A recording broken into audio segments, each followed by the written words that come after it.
नमस्कार, public news देख रहे हैं आप। हरियाणा कांग्रेस में इस समय जो उथल पुथल मची है वह किसी फिल्मी ड्रामे से कम नहीं है।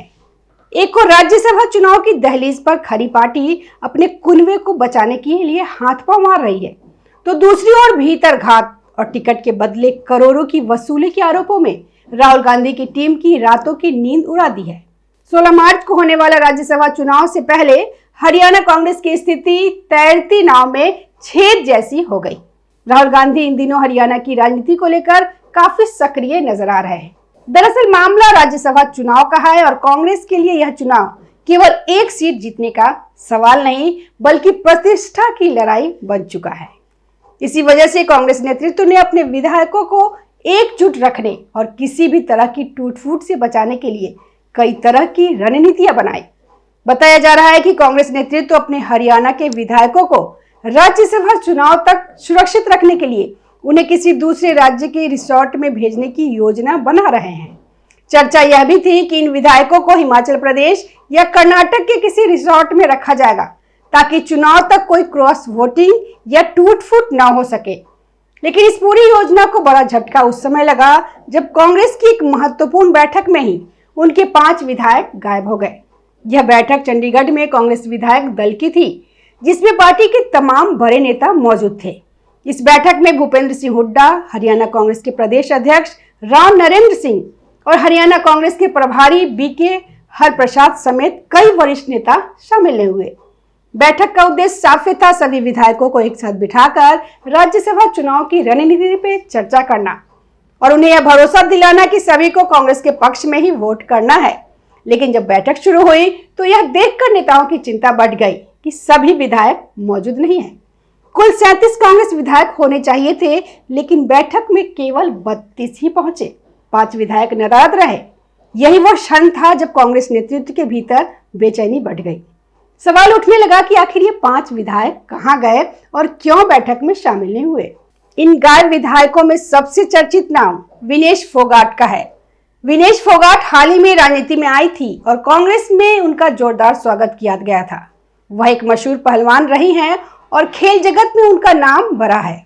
लेकिन राजनीति में आने के बाद उनकी सक्रियता को लेकर लगातार सवाल उठते रहे हैं। विनेश फोगाट ने चुनाव तो जीत लिया, लेकिन बहुमत बहुत कम अंतर से था। बताया जाता है कि उन्होंने लगभग 6000 वोटों के अंतर से अपनी सीट जीती थी। चुनाव जीतने के बाद से ही वह राजनीतिक गतिविधियों में ज्यादा सक्रिय नहीं दिखाई दी। अब जब कांग्रेस की इतनी महत्वपूर्ण बैठक थी, तब भी उनका न पहुंचना पार्टी के लिए चिंता का विषय बन गया। इसके अलावा जिन अन्य विधायकों के नाम सामने आए, उनमें रणदीप सुरजेवाला का बेटा आदित्य सुरजेवाला भी शामिल बताया जा रहा है। आदित्य सुरजेवाला भी बैठक में नहीं पहुंचे। उनके अलावा चंद्रमोहन, कुलदीप वत्स और भरत सिंह बेनीवाल जैसे विधायक भी उस बैठक में मौजूद नहीं थे। इन 5 विधायकों की गैर हाजिरी ने कांग्रेस के भीतर कई तरह की चर्चाओं को जन्म दे दिया। कांग्रेस के नेता अब यह पता लगाने की कोशिश कर रहे हैं कि आखिर इन विधायकों ने बैठक में हिस्सा क्यों नहीं लिया। दरअसल कांग्रेस की सबसे बड़ी चिंता यह है कि राज्यसभा चुनाव में संख्या का खेल बेहद महत्वपूर्ण होता है। हरियाणा विधानसभा में अगर कांग्रेस अपने सभी विधायकों को एकजुट रखती है तो उसके पास एक सीट जीतने के लिए पर्याप्त संख्या है। लेकिन यदि कुछ विधायक क्रॉस वोटिंग कर दे या वोटिंग में शामिल ही ना हो तो स्थिति बदल सकती है। हरियाणा की 2 राज्यसभा सीटों के लिए मुकाबला रोचक हो गया है। एक सीट पे भाजपा की जीत सुनिश्चित है, लेकिन दूसरी सीट के लिए खेल अभी बाकी है। भाजपा ने यहाँ एक मास्टर स्ट्रोक खेलते हुए निर्दलीय उम्मीदवार सतीश नांदल को समर्थन दे दिया है। सतीश नांदल को पहले ही 3 निर्दलीय विधायकों का समर्थन मिल चुका है। इसके बाद भाजपा ने भी उन्हें समर्थन देने का संकेत दे दिया। हरियाणा विधानसभा में भाजपा के पास करीब 48 विधायक है। राज्यसभा चुनाव में एक सीट जीतने के लिए करीब 31 वोटों की जरूरत होती है। अगर भाजपा अपने 31 विधायक वोट करा देती है तो उसके पास 17 वोट बच जाते हैं। ये 17 वोट अगर सतीश नांदल को मिलता है और उनके साथ पहले से मौजूद 3 निर्दलीय विधायकों का समर्थन जोड़ दिया जाए तो संख्या 20 हो जाती है। इसके अलावा अगर इंडियन नेशनल लोक दल यानी INLD के 2 विधायक भी उनका समर्थन कर देते हैं तो यह संख्या 22 तक पहुंच सकती है। अब सतीश नांदल को जीतने के लिए केवल 9 और वोटों की जरूरत होगी। यही वह गणित है जिसने कांग्रेस की चिंता बढ़ा दी है। कांग्रेस को डर है कि कहीं उसके कुछ विधायक क्रॉस वोटिंग न कर दे या अनुपस्थित न रहे। अगर ऐसा हुआ तो कांग्रेस के उम्मीदवार की हार भी संभव हो सकती है। दरअसल हरियाणा की राजनीति में पहले भी ऐसे उदाहरण सामने आ चुके हैं। कुछ साल पहले राज्यसभा चुनाव में भी इसी तरह के राजनीतिक समीकरण बने थे, जब कांग्रेस के पास पर्याप्त संख्या होने के बावजूद उसके उम्मीदवार को हार का सामना करना पड़ा था। उस समय भाजपा समर्थित उम्मीदवार सुभाष चंद्रा ने जीत हासिल की थी। बाद में कार्तिकेय शर्मा भी इसी तरह के राजनीतिक समीकरणों के जरिए राज्यसभा पहुंचे थे। इन घटनाओं ने कांग्रेस के नेताओं को पहले से ही सतर्क कर रखा है। यही वजह है कि इस बार पार्टी अपने विधायकों को सुरक्षित रखने की हर संभव कोशिश कर रही है। बताया जा रहा है कि कांग्रेस अपने विधायकों को रिसोर्ट में भेजने की योजना बना रही थी ताकि उन्हें विपक्षी दलों के संपर्क से दूर रखा जा सके। हालांकि अभी इस योजना को अंतिम रूप नहीं दिया गया है, लेकिन पार्टी के अंदर इस पर गंभीर चर्चा जरूर हो रही है। कांग्रेस की एक और चिंता उसकी अंदरूनी गुटबाजी भी है। हरियाणा कांग्रेस लंबे समय से कई गुटों में बटी हुई है। एक तरफ भूपेंद्र सिंह हुड्डा का गुट है, तो दूसरी तरफ कुमारी शैलजा और रणदीप सुरजेवाला का गुट है। कांग्रेस की इस दयनीय स्थिति का मुख्य कारण आंतरिक गुटबाजी है। पार्टी ने राज्यसभा के लिए कर्मवीर सिंह बौद्ध को मैदान में उतारा है। पार्टी इसे दलित कार्ड बता रही है, लेकिन कुमारी शैलजा और रणदीप सुरजेवाला खेमा इस चयन से खुश नहीं है। कुमारी शैलजा का तर्क है कि भूपेंद्र सिंह हुड्डा को नेता प्रतिपक्ष बनाया गया, राव नरेंद्र सिंह हुड्डा के करीबी जो हैं उनको अध्यक्ष बनाया गया, लेकिन उनके खेमे को पूरी तरह नजरअंदाज किया गया। हुड्डा पे आरोप है कि उनके नेतृत्व में पार्टी ने विधानसभा चुनाव में जीत का बड़ा मौका गंवा दिया, फिर भी आलाकमान उन्हीं पे भरोसा कर रहा है। यही अनदेखी अब राज्यसभा चुनाव में बगावत का रूप ले सकती है। कई नेताओं का मानना है कि कांग्रेस के उम्मीदवार कर्मवीर सिंह बौद्ध को लेकर भी पार्टी के अंदर पूरी सहमति नहीं है।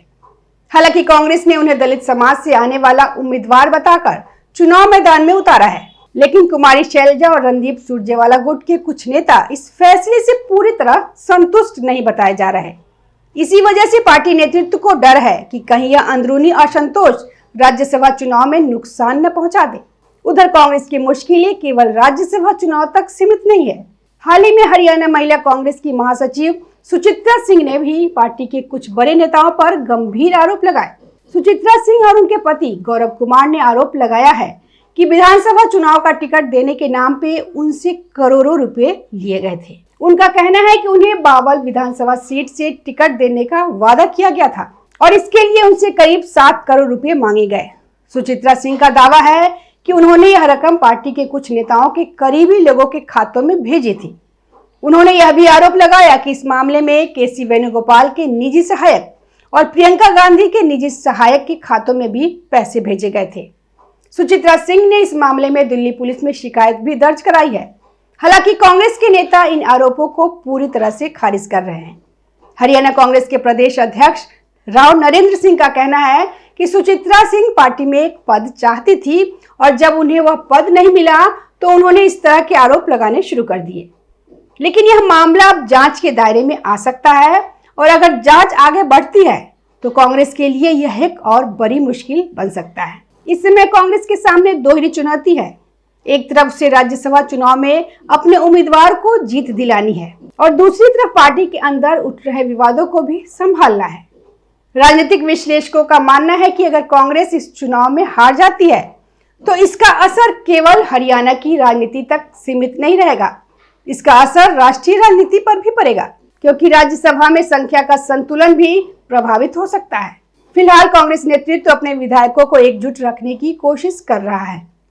लगातार बैठकें हो रही हैं, बातचीत हो रही है और विधायकों को पार्टी लाइन पे बनाए रखने की कोशिश भी की जा रही है। लेकिन 5 विधायकों की गैर मौजूदगी ने पार्टी की चिंता जरूर बढ़ा दी है। लेकिन सवाल यह है कि क्या बाड़ेबंदी यानी कि रिजॉर्ट पॉलिटिक्स से विचारधारा और निष्ठा बचाई जा सकती है।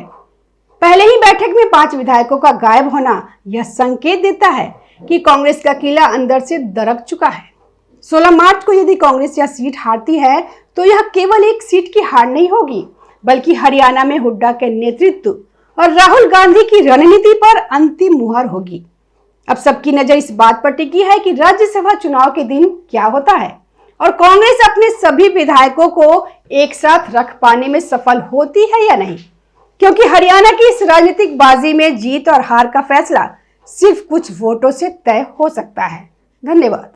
ताज़ा खबरों से जुड़े रहने के लिए हमारे चैनल को सब्सक्राइब करें और बेल आइकन को दबाना ना भूलें, ताकि हर खबर की नोटिफिकेशन आपको मिलती रहे।